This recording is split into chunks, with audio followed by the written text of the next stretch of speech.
स्त्रियांची बुद्धिमत्ता आणि ज्ञान अलौकिक असतं. फक्त त्याला योग्य दिशा मिळाली की असामान्य कर्तृत्व उदयास येतं. आज नवरात्रीचा दुसरा दिवस.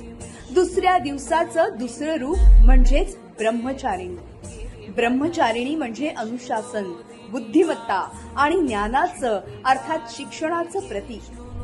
मुलगा आणि मुलगी समान आहे, त्यांच्यात कोणताच भेदभाव नाही ही भावना रुजवणं म्हणजे स्त्री सक्षमीकरणाचा पाया रचणं.